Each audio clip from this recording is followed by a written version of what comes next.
Protect your car with 3W Liners all-weather floor mats. Made from durable materials like TPE and rubber, our mats are designed to withstand rain, snow, and mud with deep grooves to trap dirt and liquids. For a custom fit and advanced protection, visit 3W Liners. That's the number 3, WLINERS.com today.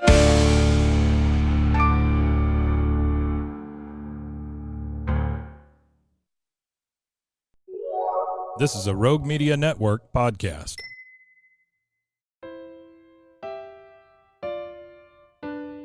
Marriott's on the move. What? Marriott's on the move. Again? Marriott's on the move. If you are dreaming about moving to a new city to pursue the life of your dreams, this podcast is for you. Moving 18 times in 23 years to 5 of America's top cities, I know it's not easy to make those decisions alone. I help you develop the dream, the plan, and the move, even if we need to get scrappy to get you there. I'll be doing interviews, career and city spotlights, and sharing my crazy moving stories, tips, tricks, and scams to avoid. Traveling to explore your dreams has never been easier. Now let's get moving.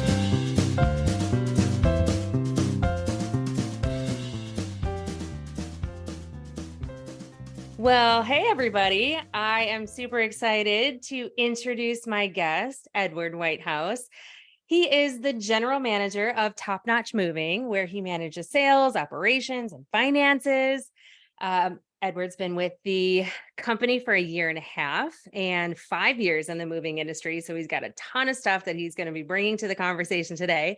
But he's really committed to ensuring that Top Notch has the best possible service for their clients. And I truly believe that. We have had several conversations, even leading up to this conversation, between emails and texts and just kind of getting to know him. So I think that you're going to love the conversation. When he's not working, he can be found cheering on his favorite sports teams out of New York. Everybody that listens to the podcast probably knows by now that I lived in New York. I was on the Upper East Side, went to a lot of Yankees games. So I'm glad that you're a Yankees fan, first off. But you also cheer for the Giants and the Rangers. And I got to meet briefly your lovely little golden retriever. So Ed, welcome to the show. Thank you so much for being here. Thank you so much for having me. I really appreciate it. Excited to kind of get the ball rolling. Yeah, well, first and foremost, I would love for you to tell me about Top Notch, because I know you're a family-owned and operated moving company, and I prefer that over somebody that's, working with a broker or a big van line. So you're out of Hackensack, New Jersey, which I have actually been to, and I have friends that listen to the podcast that live there. So you might have a small little network that I get to introduce you to if they ever move. But yeah, tell me a little bit about Top Notch and kind of how you got involved with them, what you love about them, tell us about what you guys do. Yeah. So outside the Billy Joel reference that everyone likes to mention, so my good friend David, he had been in the moving industry for a while, was working as a driver at a local moving company in New Jersey, and I had connected with him through friends, and we'd both been in the moving industry, and we wanted to kind of collaborate on a new venture to kind of I guess to re-energize or rethink the moving industry. A lot of movers are here in New Jersey, but they don't really take a family-owned approach that we kind of embrace. So we kind of handhold all of our clients start to finish, whether it's a small apartment job or you're moving a loved one to a senior care center or you're going across the country. We kind of treat everyone as if they're our own. We had probably a lot of hardships initially, but we have kind of, found our way, and now we're year 4, looking to continue to grow. I mean, moving is interesting because I don't care how many times you've done it, it still sucks sometimes, right? And so if you have a mover that is just completely absent in the conversations, or you can't get a hold of them, or you just feel like you're not being taken care of up front, subconsciously, I feel like we go to that place where we're like, are they really taking care of my stuff? I know they're packing it all up and they're putting it on a truck, and what if I never see it again? Yeah. So it is scary. So I always use the fun fact, and I don't know if it's actually true, because if you ask some of your friends, according to industry legend. People say they move 11 times in their entire life.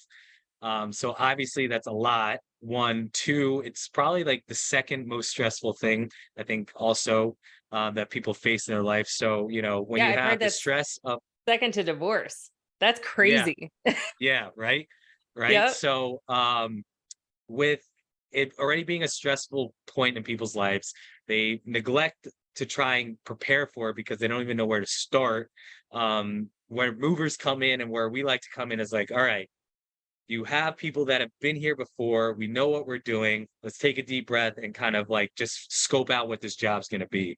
Yeah. So whether it's, you know, a small local job or if they need packing, we bring in, you know, partners that we work with to make the process more streamlined, less stressful, and, you know, at the end of the day, you know, efficient and nothing's broken, damaged.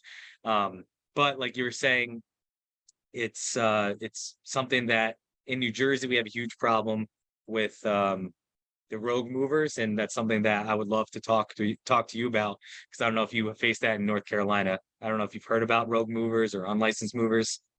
Yeah, I feel like it's getting more and more sophisticated, more and more scammy just because we've got the internet and you can Google and they can, change their name a million times. Yep. But Yep. I mean, I think one thing that people don't realize is that the local movers sometimes do long distance moves. So like if you have a Yep. local mover like Top Notch, you could literally use them for a long distance move and they don't often realize that. But so like Yeah. talk me through a little bit between, the local versus the long distance, like, as you see it from where you Yeah. are.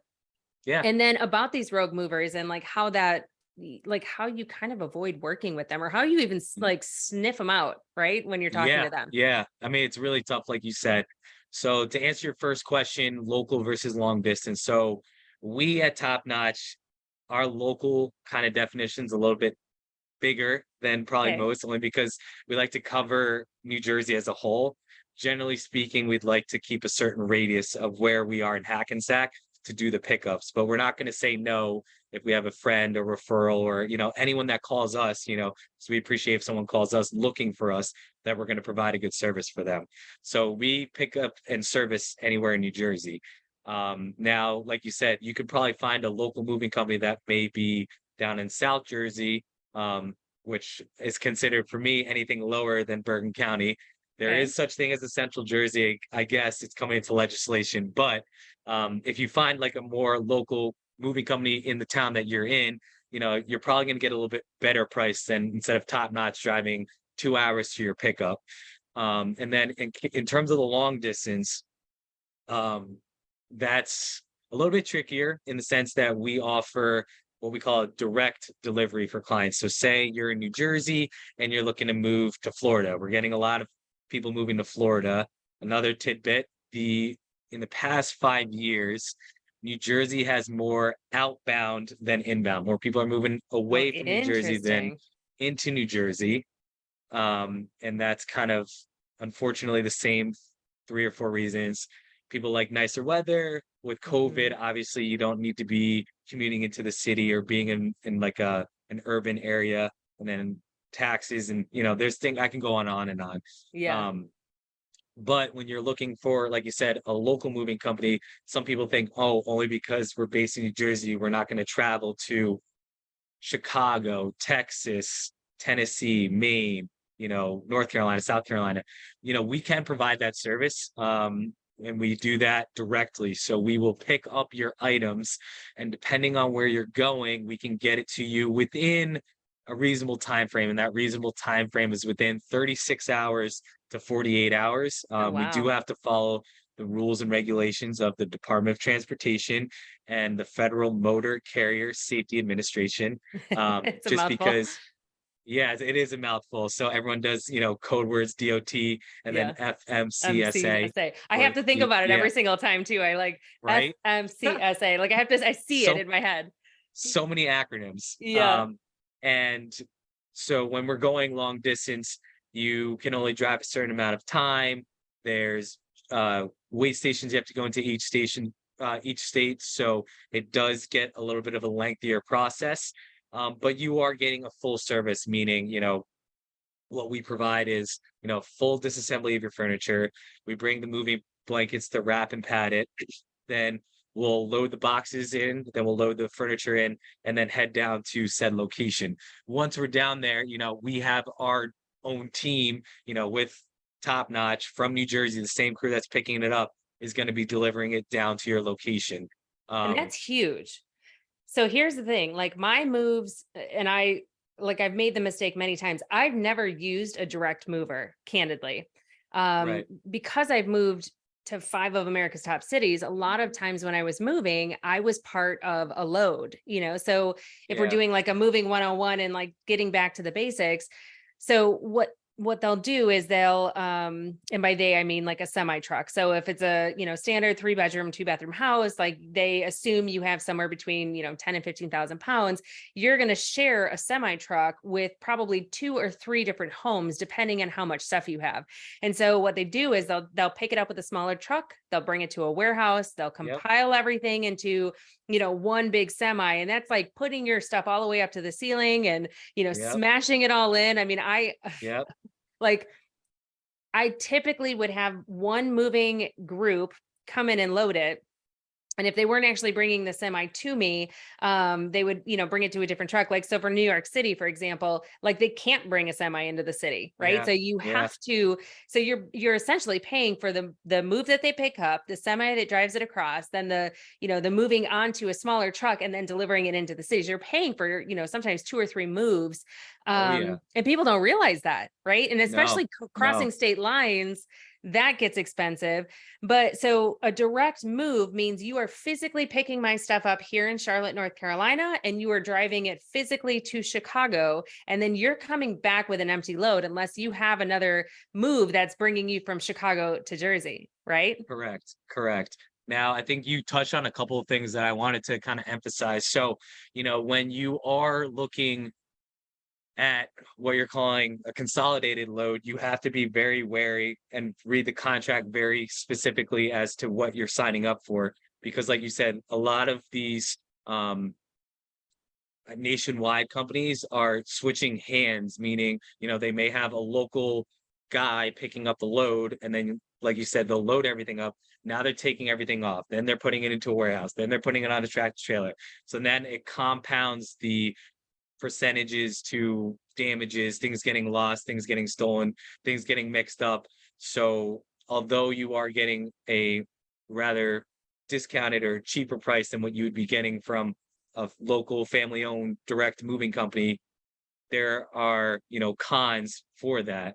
But, it doesn't mean to say that if you are, moving a 1-bedroom from New York down to Miami and you're not in a rush, that's not a great route to go, because there are still, legitimate or, companies that do their due diligence and make sure that it's ran correctly. But I think one thing, going back to the moving basics, is that there's a lot going on. People are super sensitive and super emotional of what's happening, that they don't really figure out, like, oh, I see a box truck here and it's a tractor trailer here, and now so there's a lot of components, and it's not really like, ABC, all your ducks in a row, and you visually see it. You see your stuff getting loaded onto a truck, and then you don't really realize that it's may not be the same truck, or it's in a tractor trailer and it's changed hands, because they don't want to tell you that, Right. It's hectic. And you're at that point when you're receiving your stuff. I mean, they have up to 6 weeks.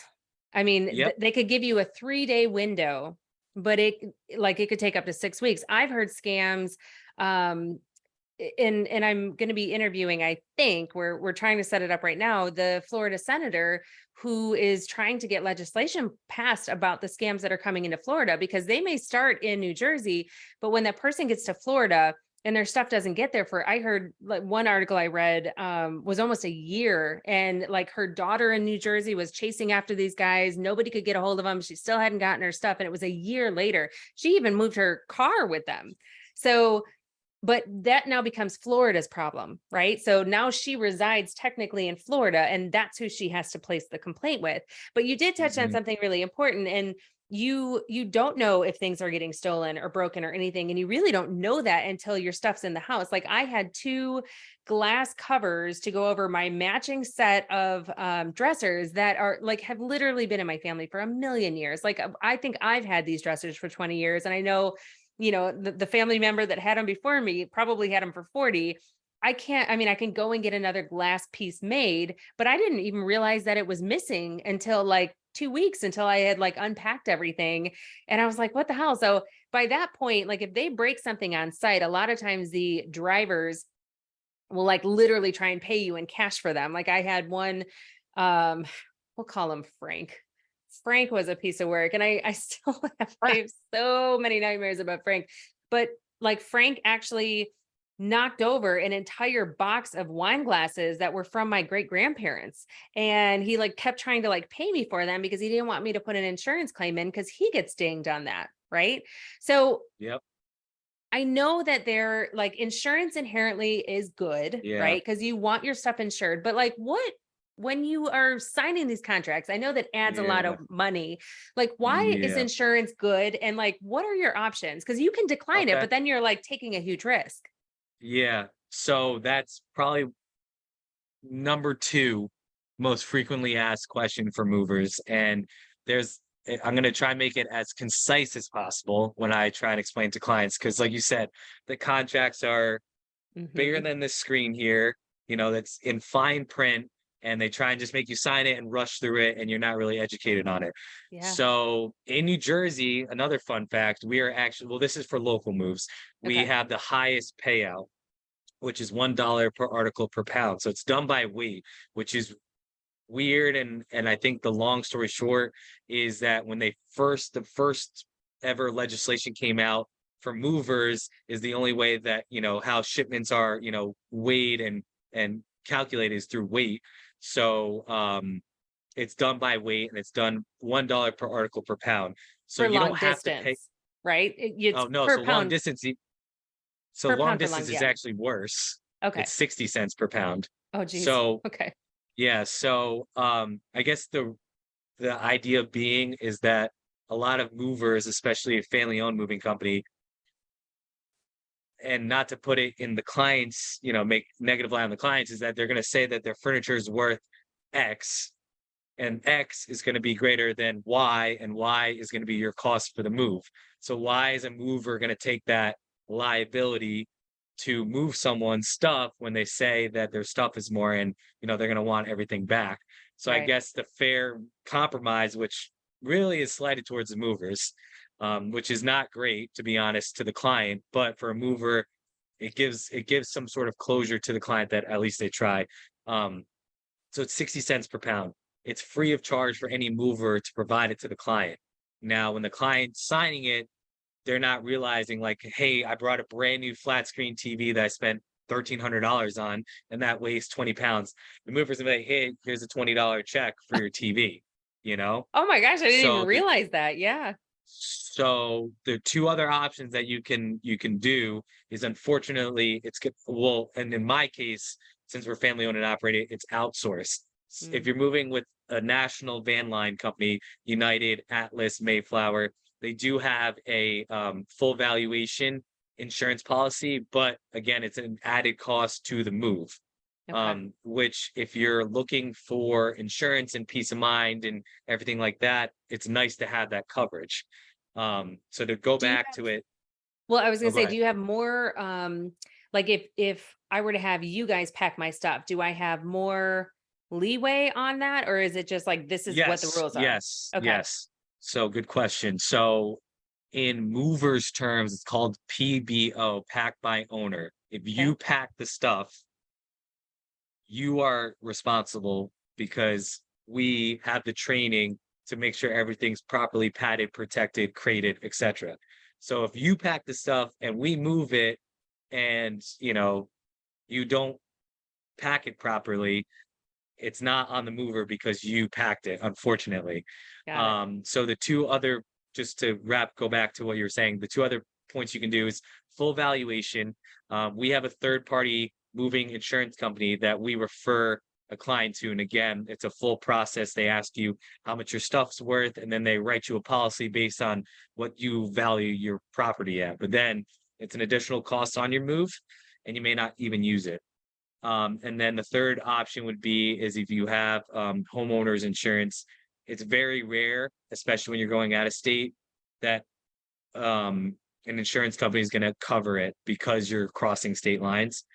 But there are potential ones, I think.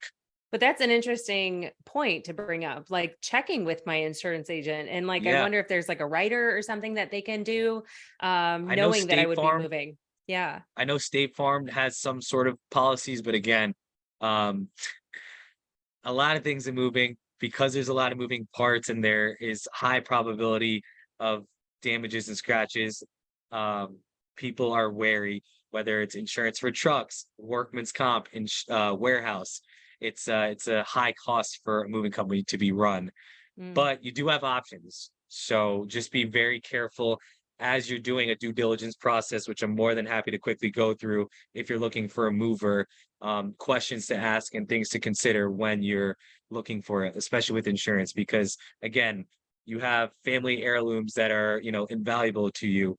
Do you want to risk it to the movers and you pay 60 cents and they're gonna be like, hey, sorry we broke it. Here's, a $200 check Yeah. because that's all we're obligated to pay.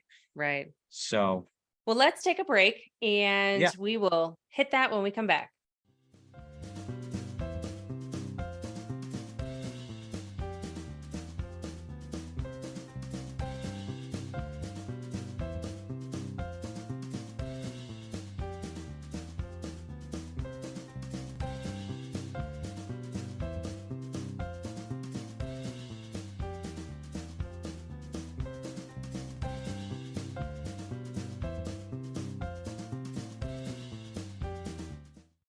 All right, welcome back, everyone.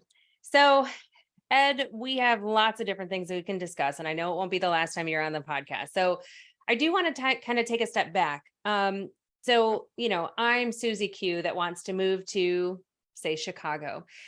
Where do I Okay. start? Right. So, say I'm in Charlotte, which I am, and I Hmm. want to move long distance. Where do I start? Like, what questions do I ask when I call a mover? Where do I look? Do I get on the Better Business Bureau? Do I trust Google? Like, where do I start? Great question. And I feel like this is a important thing for people to kind of listen to and think about. So I would always say if you can, the first option would be is does your realtor know anyone? Because I feel like the realtor, they've been intimate with you throughout the process, and they normally have a plethora of people that they can contact.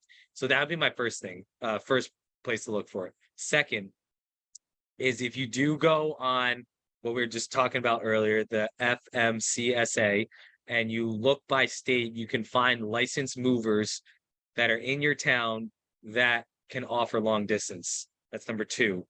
Number three, and I'm always wary about saying this, is you can go on Google, but with advertising, there's going to be sponsored ads of, national moving companies that are, or franchises that, will be saying, hey, you can move to Chicago for $1,700, which, people That's see a a red low flag. price and they're like, that's boom, I want that. Give Yeah. me that. And then it goes to a website and then this, advertisement, you put in your phone number, email, and then all of a sudden your phone goes buzzing like crazy because guess what? It put it onto a portal where movers are looking to find people like you going long distance. So Yeah.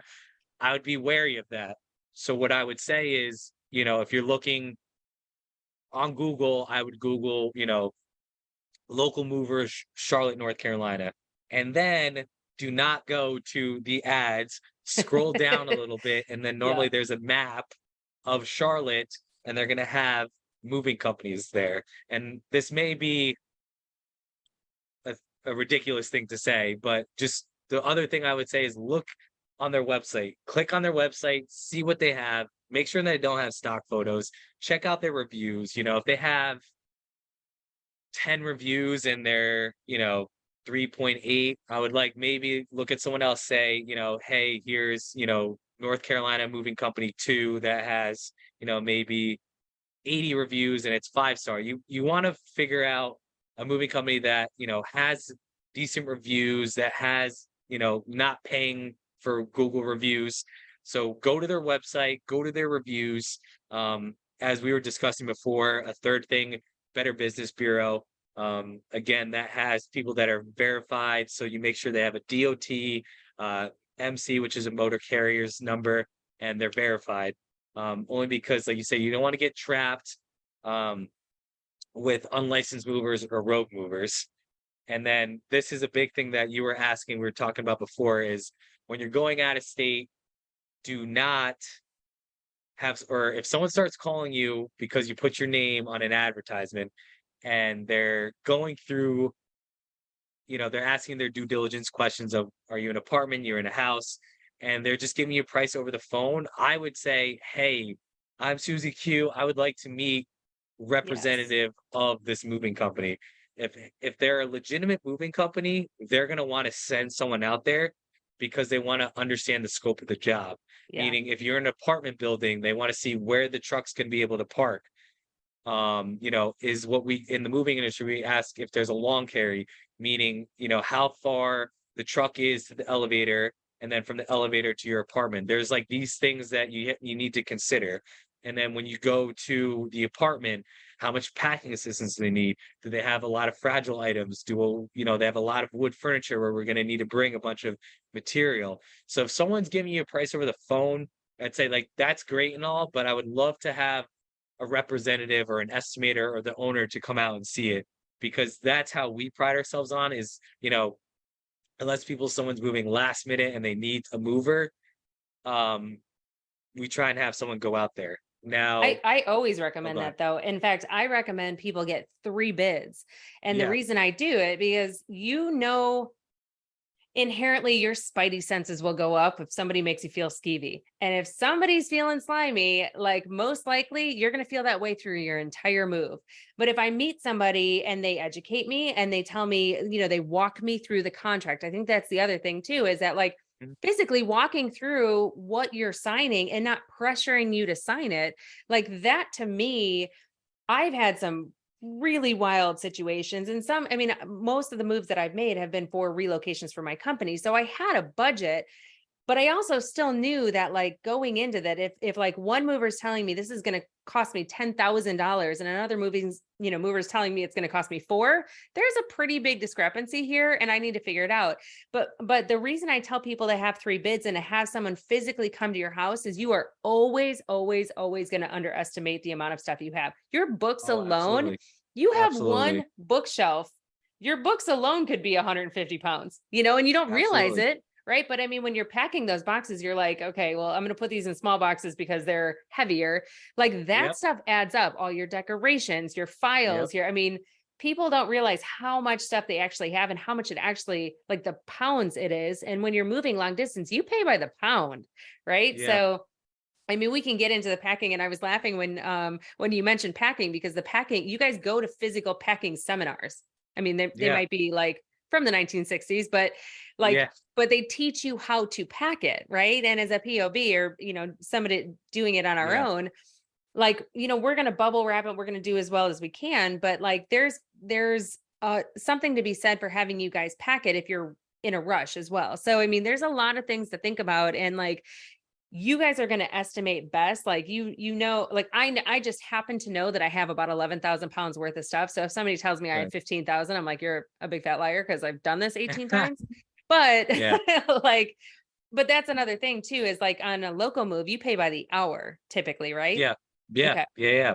So I guess I just wanted to throw in 2 things. Yeah. Um, Whenever people start the moving process and, they say, hey, our move's in 2 weeks, I'm going to start the packing. I always give a client a call a week before to be like, hey, Miss Jones, just want to let you know we're doing your move in a week. I know you said you started packing the items. How's it going? And maybe it's an exaggeration, but at least 6 times out of 10, Nope. they're like, It's oh, probably it's true. going fine. And then 2 days later, Edward, you need to come, or we need you to come the day before to start packing, because it just gets overwhelming. Like you start packing and you say, okay, I'm going to conquer the bookshelf tonight, and then I'm going to conquer the kitchen here, and I'm going to conquer the bedroom.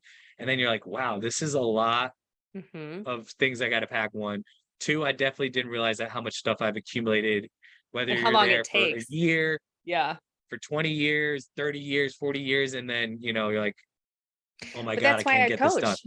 I will give you a quick story, and I will not name Yeah. names. She's probably gonna like kill me because I think she listens to the podcast. But I have a friend that and I won't even say the city because it'll kind of give it away. But I have a Yeah. friend that it was a multifamily home, and they had never moved. Her mom hadn't moved in like 35 years. The situation was around divorce, so they were moving into another home, and she herself had never moved. So I called her a couple weeks in advance, and I said, hey, do you want me to come over? We can do a packing party. I'll bring some pizza. Like I'm a really hands-on coach when I'm like There you helping go. somebody. But I kept getting the Heisman, and they're like, no, it's okay. I think I got this under control. I think we're good. And literally, like, my spidey senses were like, she's not packing. I don't know why. Like, I just, the Yeah. conversations we were having, I was like, okay, well, are you on your AirPods right now, or AirPods? And are you packing boxes right now? Because I don't hear anything in the background. But so we literally, I show up that day.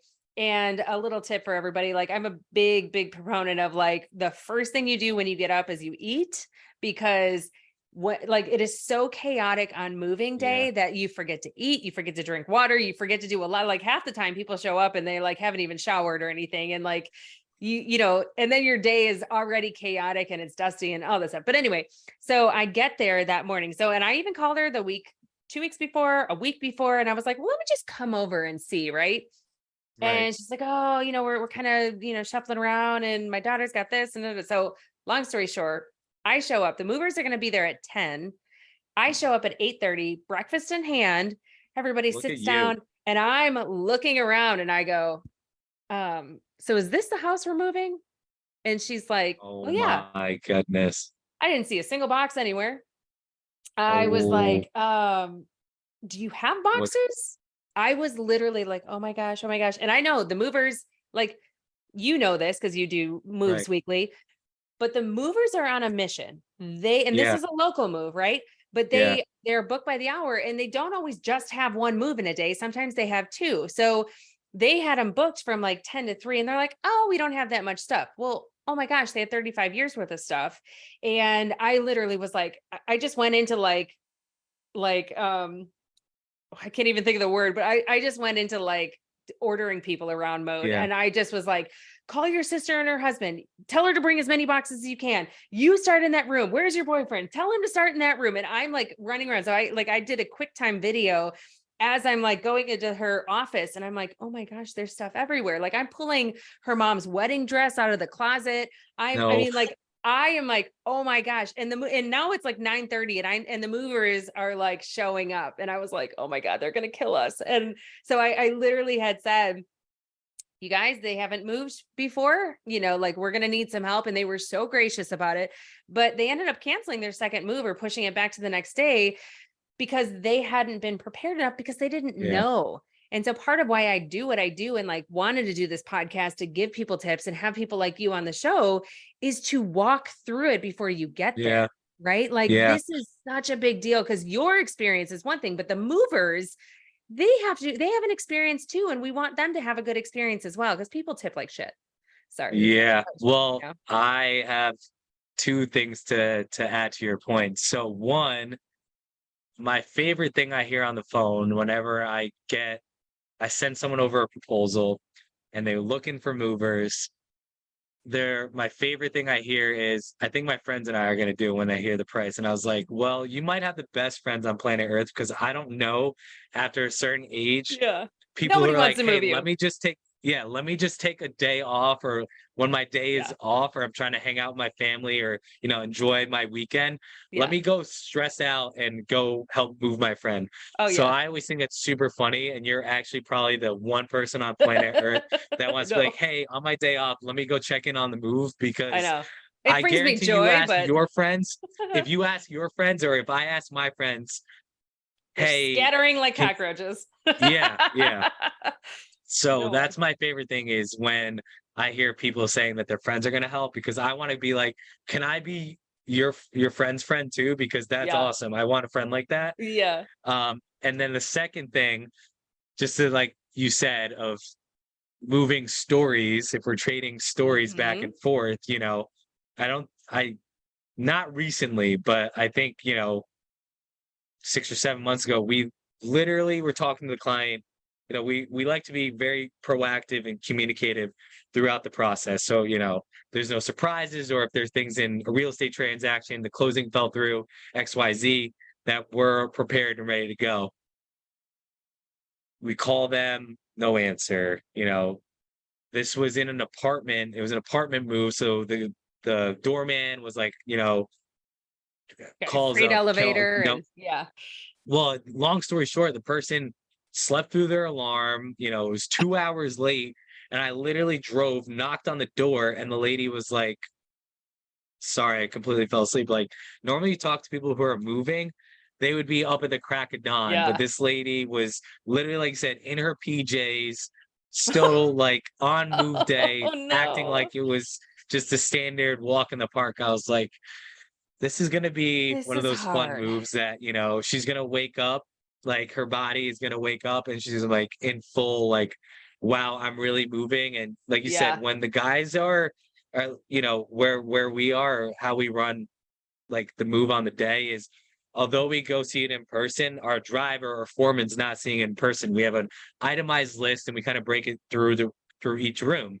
So when we get to said house, they're walking through each room doing kind of a walkthrough to make sure they know what they're bringing. And of course, like you said, oh, we're gonna bring this, bring that. That's my favorite Yeah. too.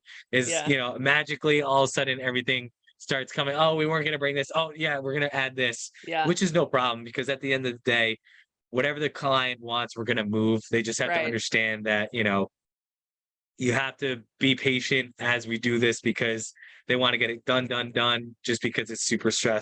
stressful for them to do. So, Well, the like you same said, friend, the same friend, like I literally go into a bedroom and like she had the door, like the closet door props closed. And I was like, what's in there? And she's like, what? Nothing. And I was like, what's in there? And I open it and it's like a dresser. And she's like, well, I was just going to throw it in my car. I'm like, that dresser is not fitting in your Kia. Empty it out right now. Let's get this going. But oh my gosh, yeah, how do you sleep through a move? I literally am up at like 4:30 in the morning, showering, eating, getting ready, yeah, and then I'm like putting all the stuff, like the loose ends and stuff together, but that's terrifying. Let's take a quick break. yeah.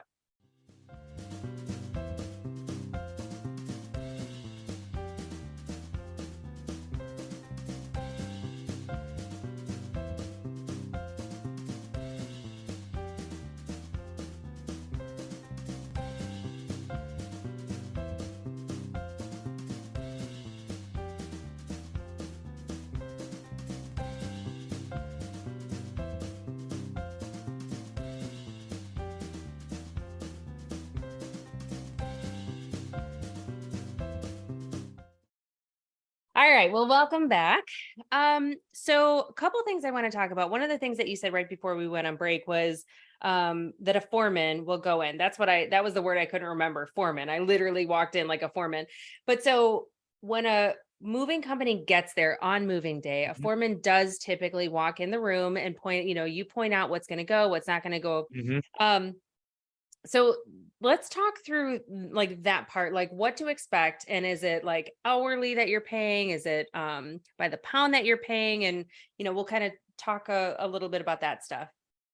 Yeah, so it kind of varies based on the moving company in the sense that, when people do local jobs, I think 90% of the moving companies are going to want to do an hourly rate.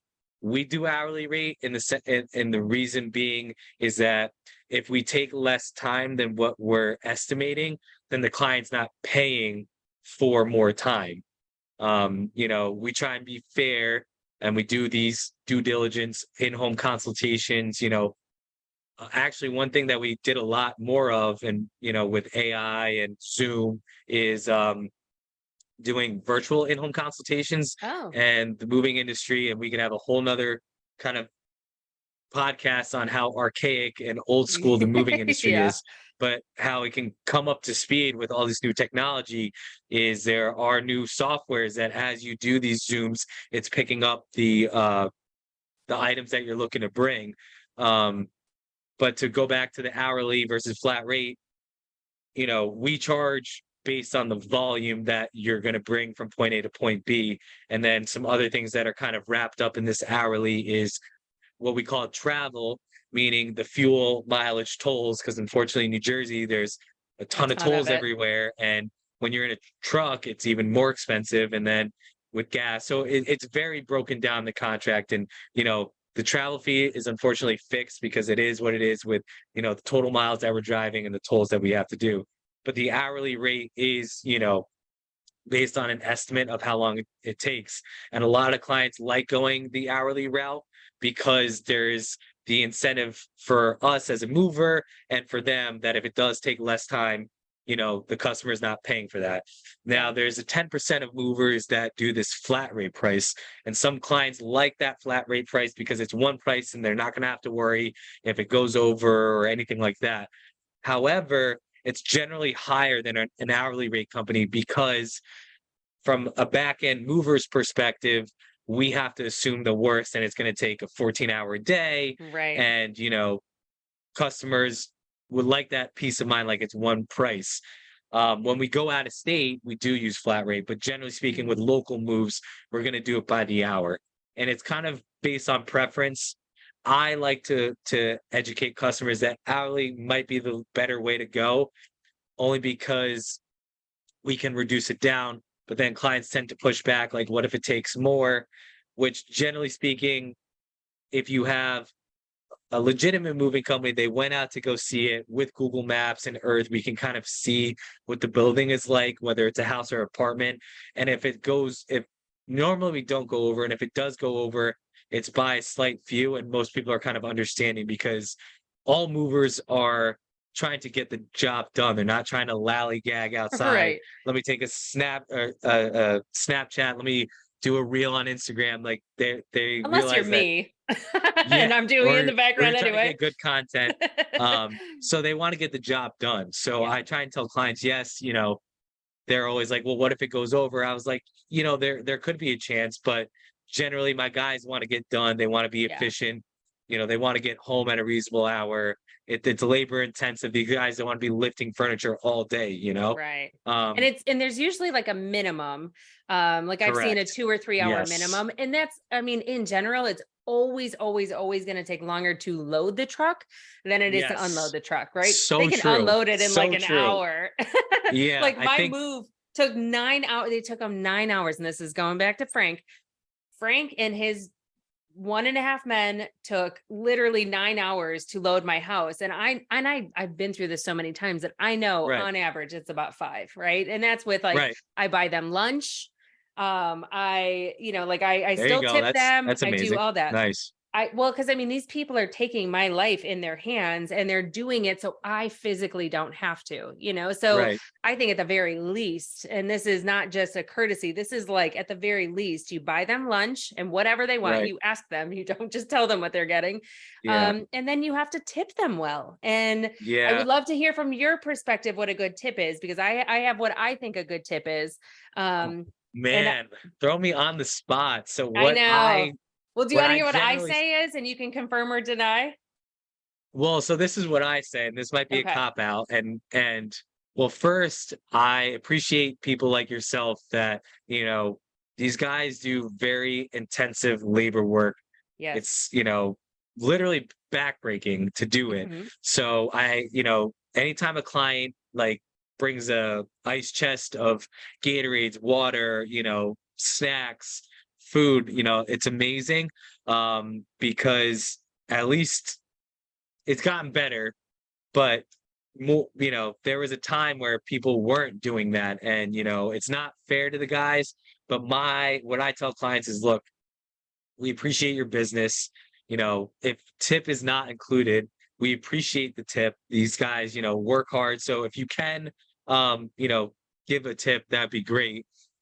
some say X percentage. I don't want to say the percentage because sometimes it changes It changes. per Yeah. move.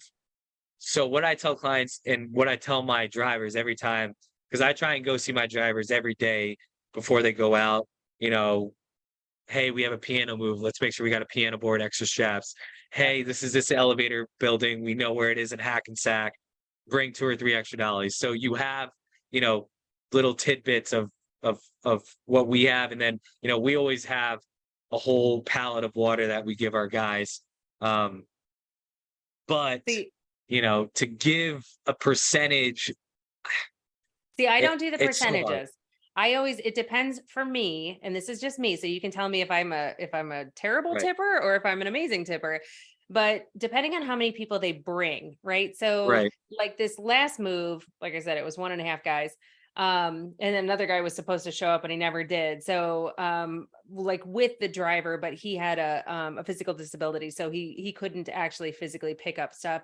I gave them $100 each because they did everything like in that. Now the move before getting down there, they brought 4 guys with them, and I gave them, I think, $50 each because they were each doing less. Right. But I still bought them lunch, and I still provided the cooler with all the drinks. I had Cokes in there and Gatorades and waters and all that stuff. But for me, it depends on how many guys they're bringing and how much stuff Right. I have. Like this last move, I brought my washer and dryer. I had a desk that had to go through a window. Like I had a lot of stuff that was Wow. like unconventional. Like they basically almost it was interesting, but typically if it's like 2 to 3 guys, I'll do $100 a piece. If it's more than 2 or 3 guys, then I typically break it up $50 to $75 each. So I think that's really generous. I think there was one thing that I heard, and I was at an event, and I think they said they base it on the tip on, and this is for someone that's tipping on how many hours they do the job. They do the hours of the job times Yeah. X. So $10 if it's an 8-hour job, or 5 hours, so that could be another benchmark. That's a great, yeah.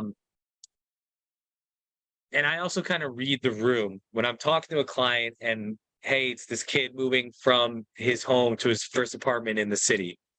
He's gonna give You you 10 kind of know bucks. what you're getting, and you're going to Right. get maybe a case of beer and things of that. So I kind of address the guys, and they kind of see when I'm going there in person to be like, when I'm dispatching, it's like they kind of read the room. Yeah. They don't expect a tip at every job, which is kind of sad to say.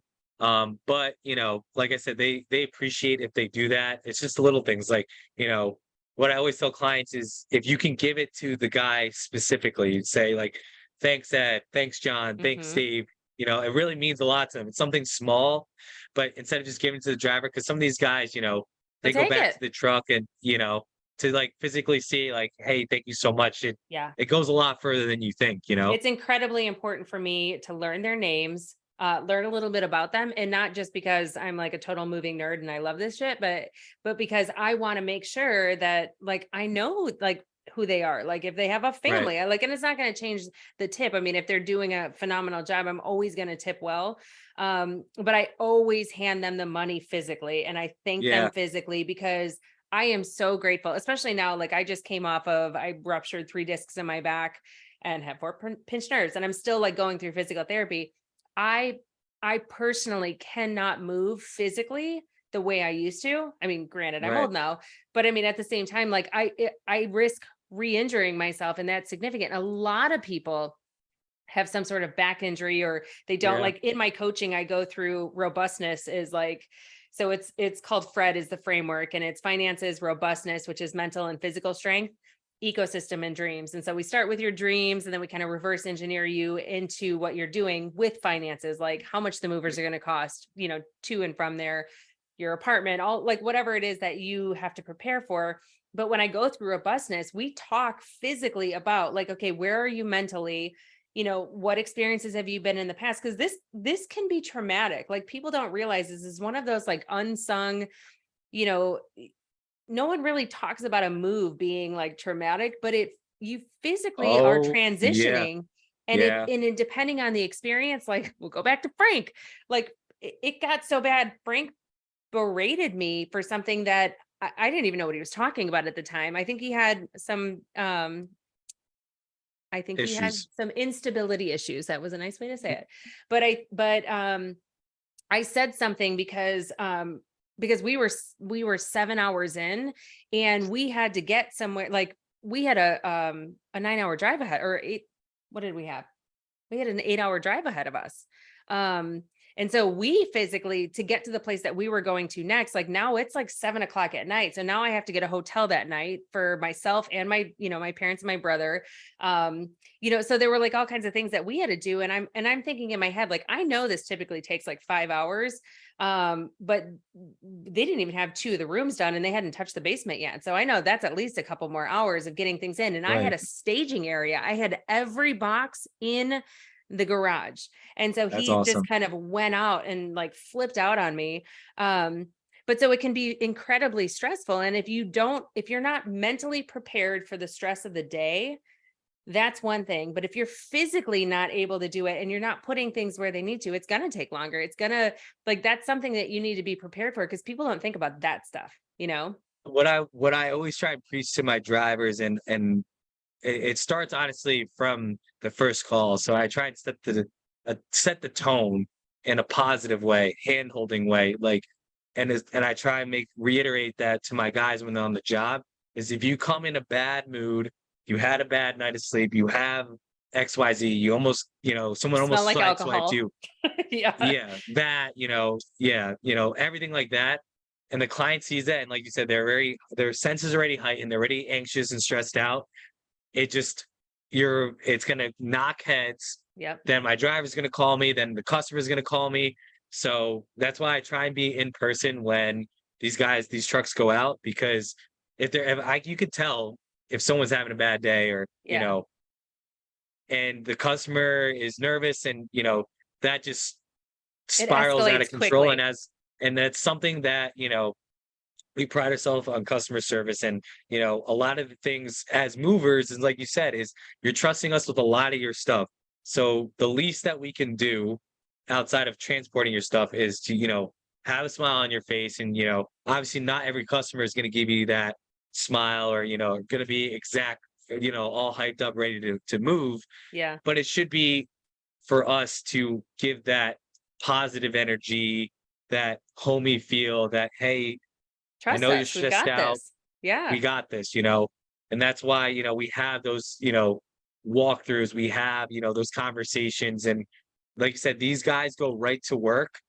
And before you know it, the stuff's in the truck. You're like, all right, you rip the Band-Aid off, and, okay, now we're ready to move in.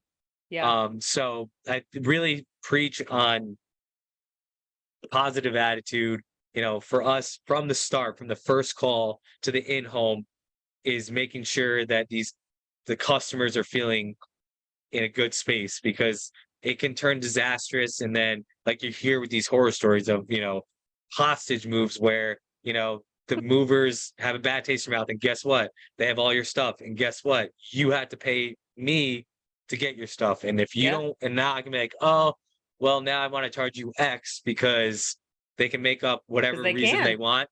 Yeah. And you can call the cops, and the cops can be like, you signed this contract, you have to pay the mover, and then you're screwed. Yeah.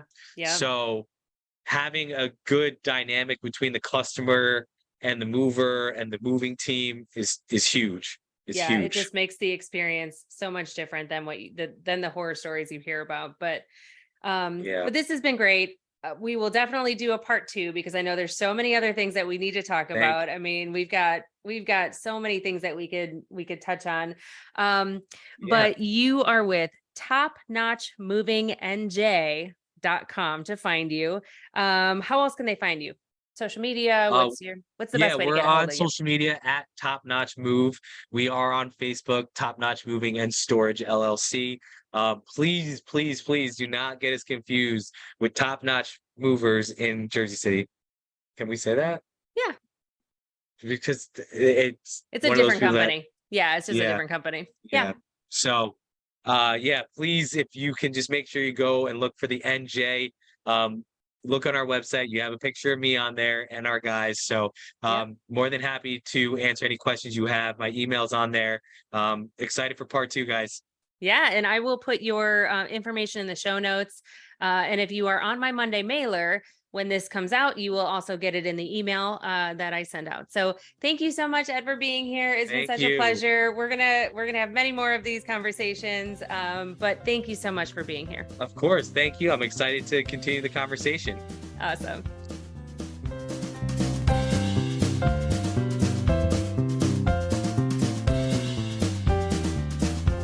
Well, I could go on forever and ever about moving you closer to your dreams, but I probably should save some thoughts for the next episode. A big thanks goes out to you for making time for me today. And making time for me, you're making time for future you, and we're both grateful. If you enjoyed this content, please subscribe to the podcast, download the episodes, and leave me a 5-star review. I would really appreciate it. In return, if you go to my website, marriottsonthemove.com, and register for the Monday mailer, I'll send you a free Fred workbook to get your journey started. This is also where you can find all the show notes and all the ways to get in touch with me. A special thanks goes out to Rogue Media for its wisdom and partnership. Until next time, friends, keep moving forward towards your dreams. Oh, and the legal stuff. This podcast is presented solely for educational and entertainment purposes. I am a certified coach, not a licensed therapist, and this is not meant to replace the professional advice of a physician, psychotherapist, or other qualified professionals. This is solely my perspective based on my own experience and training. Okay, now it's over. For reals. Bye for now.